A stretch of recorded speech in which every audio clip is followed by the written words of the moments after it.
Bonjour et bienvenue sur le Journal du Geek, c'est Anne et donc je suis chez LG pour découvrir avec vous ce nouveau LG Flex. Donc c'est le premier smartphone avec un écran incurvé dans le sens de la longueur et pas dans le sens de la largeur. Alors, ou à l'inverse, hein, je sais pas trop, mais bon, chez Samsung il est incurvé dans ce sens-là, et ben chez LG il est incurvé dans ce sens-là. Alors pourquoi? Tout simplement parce que c'est la technologie d'écran, c'est du plastique OLED. Et surtout il intègre une des premières batteries flexibles, donc ce qui veut dire que potentiellement il peut vraiment être flexible dans tous les sens. Donc je vais vous montrer un tout petit truc là, vous pouvez le voir, hop, qu'il est incurvé tout simplement, et je vais poser l'appareil là, voilà, comme ça ça vous laisse un voir, et je vais appuyer, vous allez voir qu'il est vraiment flexible, hop, voilà. Donc il est vraiment flexible, donc c'est pas non plus le truc qui se plie totalement, mais ça veut dire que potentiellement il peut encaisser pas mal de chocs, il est vraiment plus résistant, et c'est assez impressionnant de le voir comme ça.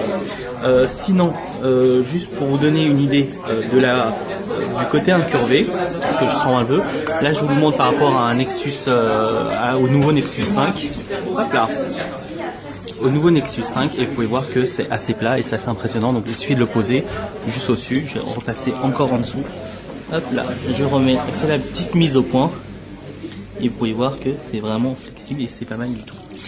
Voilà, donc après bon, au niveau des caractéristiques vous connaissez, c'est un écran de 6 pouces avec une résolution HD, un processeur Qualcomm Snapdragon, 2 Go de RAM et tout le tralala. Bon là vous connaissez déjà.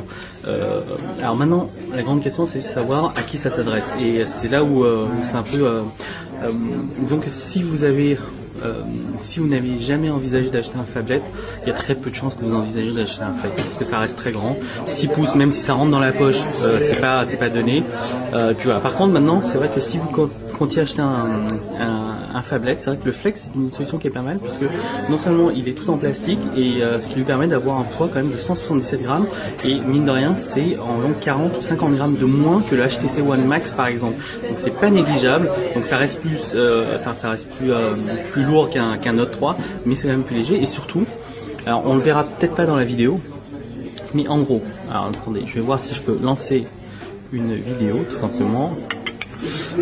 Hop, voilà, vidéo. Alors, j'ai un Iron Man movie là.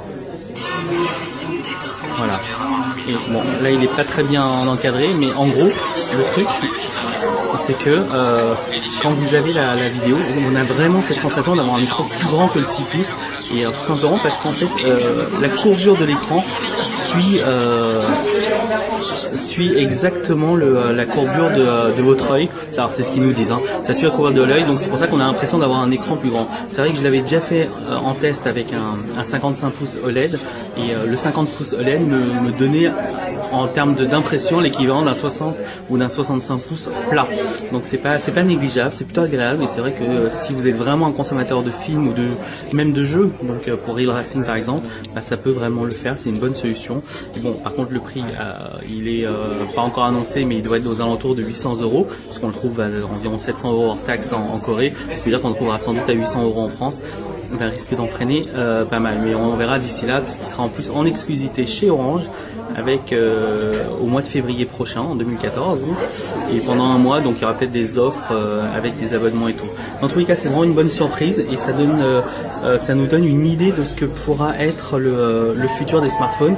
Donc moi j'imagine toujours une des choses sympas serait le jour où on pourra plier son écran, c'est-à-dire avoir un 3 pouces dans la poche et un vrai 6 pouces en main. Un petit tour d'horizon quand même avant de finir. On retrouve les fameux 2 boutons qu'on connaissait chez le G2, et c'est vrai que c'est quand même plutôt pratique. L'APN avec le flash LED, etc. Le haut-parleur qui est juste derrière. Et puis sur le côté, le port SIM. Oups, pardon, j'ai oublié de faire la mise au point correctement. Et puis voilà, donc la prise jack avec le port micro SD en bas. Voilà, je crois que c'est à peu près tout. Donc si vous avez des questions, n'hésitez pas. Donc, et puis à très vite sur le Journal du Geek.